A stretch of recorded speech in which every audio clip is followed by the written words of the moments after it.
السلام علیکم۔ پاکستان میں اس وقت شام کے 7، بھارت میں 7:30 اور یہاں ہمارے اسٹوڈیوز کی گھڑیوں میں صبح کے 10 بج رہے ہیں۔ وائس آف امریکہ واشنگٹن کی اردو سروس سے میں ہوں خالد حمید، خبروں کے ایک بلٹن کے ساتھ۔ سعودی عرب میں موجود ہزارہا عازمین حج ماسک پہنے ہوئے آج جمعرات کے روز میدان عرفات پہنچ گئے ہیں۔ وہ حج کا اہم رکن وقوف عرفات ادا کر رہے ہیں۔ کورونا وائرس کے باعث اس سال حج میں محدود تعداد میں عازمین شریک ہیں اور ان پر کورونا وائرس سے بچنے کے لیے تمام تر پابندیاں عائد کی گئی ہیں۔ زیادہ تر عازمین 20-20 کی ٹولیوں میں عرفات پہنچے ہیں، جہاں وہ خطبہ حج سن رہے ہیں جو پیغمبر اسلام کی سنت ہے۔ سعودی عرب نے عازمین کی تعداد کے بارے میں باقاعدہ طور پر نہیں بتایا ہے، لیکن اندازہ ہے کہ یہ 1000 سے 10,000 تک ہے۔ ان میں سے زیادہ تر سعودی شہری ہیں یا سعودی عرب میں مقیم رہائشی ہیں۔ اور اب کرونا وائرس کی صورتحال۔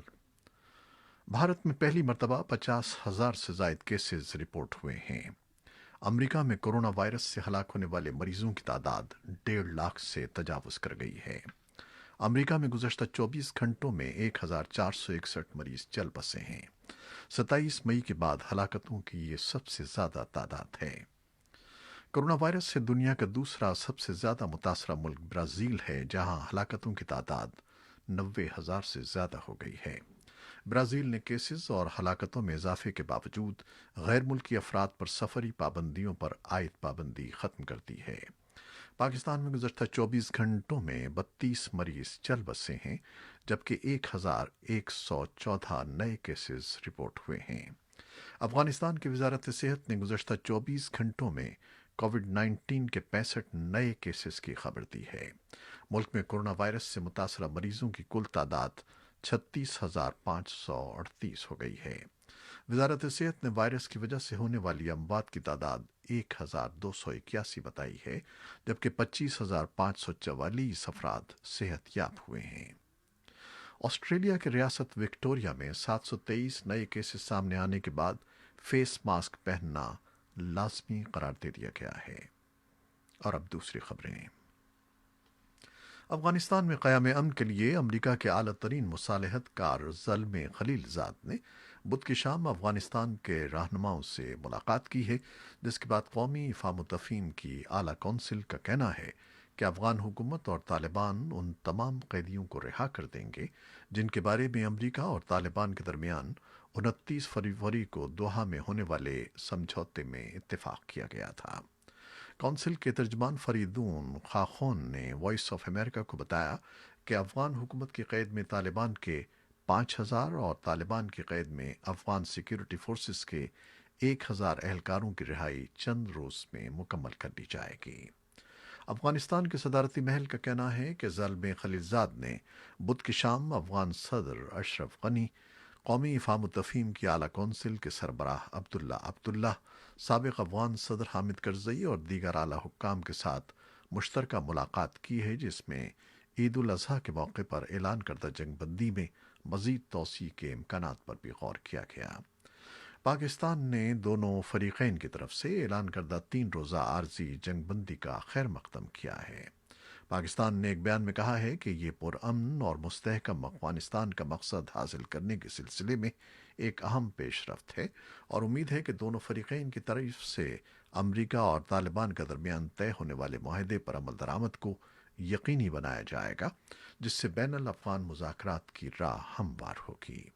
پاکستان کا مزید کہنا ہے کہ وہ ایک ایسے پرامن، مستحکم، جمہوری، خوشحال اور متحد افغانستان کا خواہاں ہے جس میں امن و سکون ہو اور وہ اپنے ہمسایہ ممالک کے ساتھ بھی پرامن رہے۔ پاکستان نے رواں ہفتے بھارت کو فرانس کے تیار کردہ 5 رافیل طیارے ملنے پر تشویش کا اظہار کیا ہے۔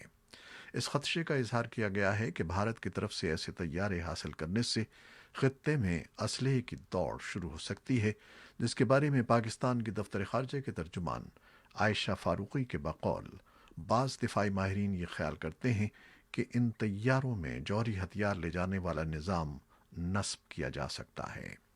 بھارت کی حکومت کے کسی عہدیدار کا پاکستان کے دفتر خارجہ کے ترجمان کے بیان پر تاحال کوئی رد عمل سامنے نہیں آیا ہے، لیکن بھارت کے بعض تجزیہ کار پاکستان کے خدشات کو بے بنیاد قرار دیتے ہوئے کہتے ہیں کہ بھارت کو ایسا کرنے کی اس لیے ضرورت نہیں ہے کیونکہ ان کے بقول جنوبی ایشیا کے دو حریف جوہری ملکوں کے پاس جوہری ہتھیار لے جانے والے دیگر جدید نظام موجود ہیں۔ پاکستان کی پارلیمنٹ کے ایوان بالا سینٹ نے فائنینشل ایکشن ٹاسک فورس کی سفارشات پر مبنی دو قانونی بل کثرت رائے سے منظور کر لیے ہیں۔ جمعرات کو سینٹ کے منعقدہ اجلاس میں انسداد دہشت گردی ترمیمی بل سن 2020 اور اقوام متحدہ سیکورٹی کونسل ترمیمی بل سن 2020 پر رائے شماری کے نتیجے میں انہیں کثرت رائے سے منظور کر لیا گیا۔ اس سے قبل حزب اختلاف کی جماعتوں نے قومی اسمبلی سے ان قانونی بلوں کی منظوری پر تحفظات کا اظہار کیا تھا۔ امریکہ نے پشاور میں عدالت کے اندر توہین مذہب کے الزام میں قید شخص کے قتل پر شدید تحفظات کا اظہار کیا ہے۔ پشاور کے نواحی گاؤں سے تعلق رکھنے والے طاہر نسیم کے خلاف نوشیرہ سے تعلق رکھنے والے ایک شخص کی رپورٹ پر پولیس نے توہین مذہب کی دفعات کے تحت مقدمہ درج کیا تھا اور وہ پشاور جیل میں عدالت میں مقدمے کی سماعت کے لیے لایا گیا تھا، جہاں پر عدالت کے اندر ایک شخص نے اسے پستول سے گولیاں مار کر ہلاک کر دیا۔ طاہر احمد نسیم کو قتل کرنے والے ملزم کو 3 روزہ ریمانڈ پر پولیس کے حوالے کر دیا گیا ہے۔ انسانی حقوق کی تنظیمیں اس واقعے کی مذمت کر رہی ہیں تو وہیں بعض مذہبی حلقوں کی جانب سے ملزم کے اس اقدام کو سراہا جا رہا ہے۔ جمعرات کو پشاور میں مذہبی جماعت اہل سنت والجماعت کے زیر اہتمام ملزم کے حق میں ریلی نکالی گئی۔ دوسری جانب امریکی محکمہ خارجہ نے واقعے پر افسوس کا اظہار کرتے ہوئے امریکہ میں مقیم طاہر احمد نسیم کے اہل خانہ سے ہمدردی کا اظہار کیا ہے۔ اطلاعات کے مطابق طاہر احمد نسیم کے اہل خانہ امریکی شہری ہیں، وہ کافی عرصے سے وہیں مقیم ہیں، جبکہ مقتول کے بارے میں بھی یہی بتایا جا رہا ہے کہ وہ بھی امریکی شہریت رکھتے تھے۔ امریکی محکمہ خارجہ نے حکومت پاکستان پر زور دیا ہے کہ وہ فوری طور پر ایسی اصلاحات متعارف کروائے جس سے آئندہ ایسے شرمناک واقعات کی روک تھام ہو سکے۔ پاکستان میں گزشتہ چند ہفتوں کے دوران بعض مذہبی معاملات پر جنم لینے والے تنازعات عالمی توجہ کا مرکز بن رہے ہیں۔ بعض امریکی سیاستدان اور تجزیہ کار بھی پاکستان میں حالیہ ہفتوں کے دوران پیش آنے والے واقعات پر تشویش کا اظہار کرتے ہوئے اسے پاکستانی معاشرے میں پائی جانے والی عدم برداشت کی ایک کڑی قرار دے رہے ہیں۔ ان کا کہنا ہے کہ اس سے پاکستانی معاشرے کو انتہا پسندی اور عدم برداشت سے پاک کر کے معتدل ریاست بنانے کے ریاستی بیانیے کی بھی نفی ہو رہی ہے۔ البتہ پاکستان کی حکومت کا موقف یہ رہا ہے کہ ملک میں مذہبی ہم آہنگی اور برداشت کو فروغ دینے کے لیے مؤثر اقدامات کیے گئے ہیں اور تمام مکاتب فکر کی رائے لے کر ہی قانون سازی کی جاتی ہے۔ ترجمان وزیر اعلیٰ پنجاب اور رکن پنجاب اسمبلی مسرت جمشید چیمہ کی رائے میں ان کی حکومت ملک بھر میں مذہبی ہم آہنگی کو بڑھانا چاہتی ہے۔ وائس آف امریکہ سے گفتگو کرتے ہوئے مسرت جمشید چیمہ نے کہا کہ تحفظ بنیاد اسلام بل سے متعلق جس مسلک کو بھی تحفظات ہیں انہیں دور کیا جائے گا۔ کراچی میں رواں ہفتے کے آغاز میں شدید بارشوں اور سیلابوں سے پیدا شدہ صورتحال سے نمٹنے کے لیے وزیر اعظم نے نیشنل ڈیزاسٹر مینجمنٹ اتھارٹی کو حکم دیا ہے کہ وہ شہر کی صفائی کا کام شروع کریں تاکہ شہری زندگی کو بحال کیا جا سکے۔ اس مقصد کے لیے فوج کو بھی اتھارٹی کے ساتھ مل کر کام کرنے کی ہدایات کی گئی ہیں۔ ایک جانب سندھ حکومت کی جانب سے اب تک اس پر کوئی موقف سامنے نہیں آیا ہے تو دوسری جانب شہری امور کے ماہرین اس اقدام کو عارضی قرار دے رہے ہیں۔ ان کا کہنا ہے کہ ان عارضی اقدام سے شہر کے بنیادی بلدیاتی مسائل کا حل ممکن نہیں ہے۔ امریکہ کے صدر ٹرمپ نے کہا ہے کہ ان کی حال ہی میں روسی صدر ولادیمیر پوٹن سے فون پر جو بات ہوئی ہے اس میں طالبان کو امریکی فوجیوں کے قتل کے عوض روسی انعام کی پیشکش کے مبینہ الزام کے بارے میں بات نہیں ہوئی ہے۔ صدر ٹرمپ نے ایک بار پھر کہا کہ یہ ایک بے بنیاد الزام ہے۔ انہوں نے یہ بات بدھ کو جاری ہونے والے ایک انٹرویو میں کہی ہے جو انہوں نے امریکی نیوز ویب سائٹ ایکزیوس کو دیا تھا۔ اس انٹرویو میں صدر ٹرمپ نے بتایا کہ انہوں نے روسی صدر ولادیمیر پوٹن سے اس مبینہ الزام کے بارے میں کوئی بات نہیں کی ہے کہ روس نے عسکریت پسندوں کو افغانستان میں امریکی اور اتحادی فوجیوں پر حملے کرنے پر انعام کی رقم مقرر کی ہے۔ اطلاعات کے مطابق امریکی محکمہ دفاع اور انٹیلیجنس اداروں کو ایک عرصے سے افغانستان میں روسی مداخلت کے بارے میں تشویش رہی ہے اور انہوں نے بارہا شکایت کی ہے کہ روس طالبان کو تربیت اور ہتھیار فراہم کر رہا ہے۔ یکم جولائی کو امریکی محکمہ دفاع نے ایک رپورٹ جاری کی تھی جس میں قتل کے بدلے انعام کے الزام کا ذکر یہ بغیر یہ انتباہ کیا گیا تھا کہ افغانستان میں روسی اثر و نفوذ بڑھتا جا رہا ہے۔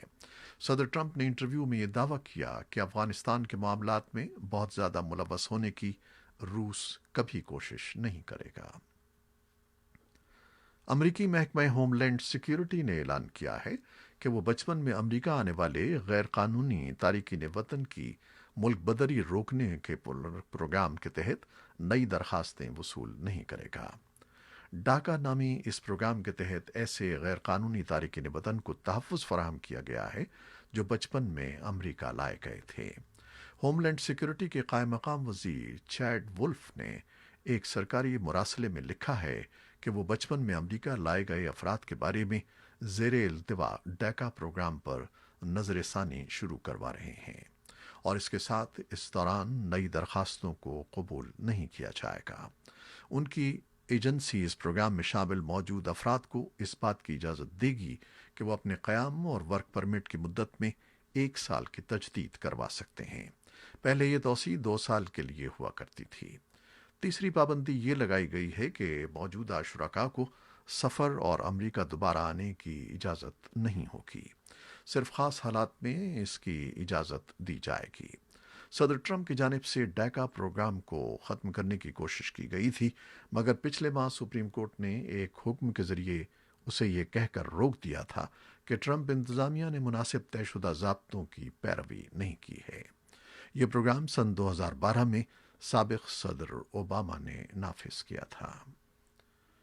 دی نیشنل امیگریشن لا سینٹر نے کہا ہے کہ امیگریشن کے منتظر خاندانوں میں خوف و ہراس ایک ایسے وقت میں پھیلایا جا رہا ہے جب یہ کمیونٹی پہلے ہی کرونا وائرس کی وجہ سے متاثر ہے۔ پیر کو نامہ نگاروں سے بات کرتے ہوئے صدر ٹرمپ نے کہا تھا کہ ہم ڈیکا پروگرام پر کام کر رہے ہیں، اس کے ساتھ امیگریشن بل پر بھی کام کر رہے ہیں۔ ہم اہلیت کی بنیاد پر ایک نظام لانا چاہتے ہیں اور میری طویل عرصے سے ایسا کرنے کی خواہش تھی۔ یہ تھیں وہ خبریں جو فیس بک لائیو پر ہم نے آپ کے لیے پیش کی۔ ہماری ویب سائٹ اور یوٹیوب پر یہ بلیٹن پوسٹ کر دیا جاتا ہے جسے آپ بعد میں بھی دیکھ سکتے ہیں۔ خالد حمید کو اب اجازت دیجیے گا۔ اللہ حافظ۔